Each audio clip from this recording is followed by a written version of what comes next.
Welcome to the Bass Hole Podcast, the show where we talk bass fishing without the filters, the fluff, or the tournament politics. I'm your host, Bob, from Bob's Bassin and Stuff. And today we're going to ruffle a few feathers. We're going to talk about boat ramp etiquette. Now, I know some of y'all got your feelings hurt already. But listen, if you're guilty of this stuff, it's time to clean it up. Boat ramps are stressful enough without knuckleheads making it worse. Before I get started, let's address a fact. There was a giant swell of new boat owners during the pandemic. It was one of the few things that you could do during the social distancing. Everybody and their brother went out and bought a boat, and a lot of them were never taught ramp etiquette. But it's been long enough now that you should have caught on by watching experienced boaters at the ramp, so you no longer get a pass for being new. Let's start with the people that think the ramp and the dock are their personal fishing pier. You know who I'm talking about. You pull up to launch your boat, and someone's sitting there in a chair with a cooler and two rods out in the water, right in the middle of the ramp, like it's opening day at the trout pond. Newsflash, the ramp is not your personal fishing spot. If you want to fish, go fish. But don't block people trying to get in and out of the water. And one more thing, don't park your truck or your car around the ramp where people have to turn around with a trailer and back down. You're in the way. So those people now trying to get lined up to back down the ramp have to dodge your vehicle. Park in the parking lot and walk everything down if you're going to fish off the bank near the ramp.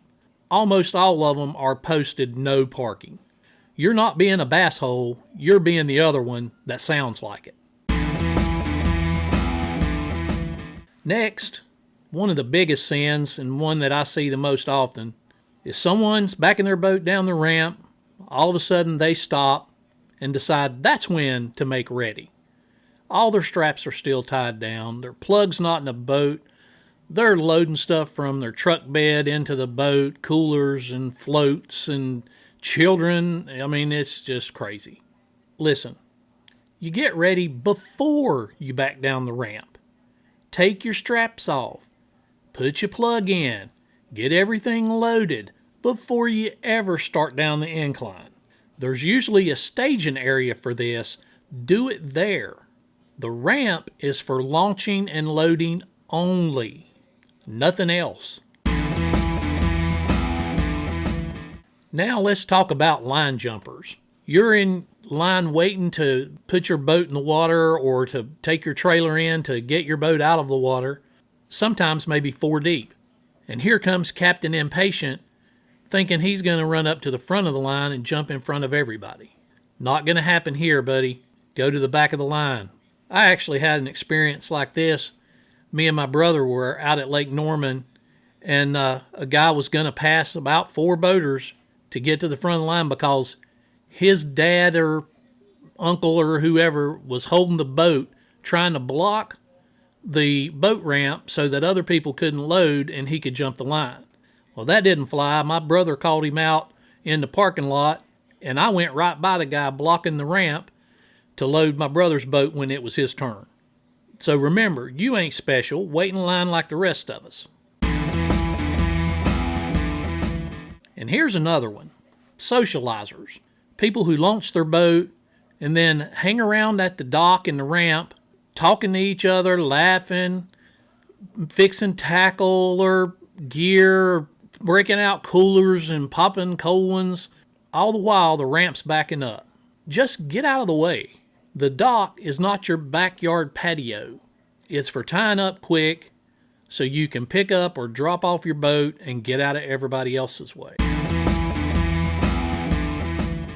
This one I kind of feel for the guy.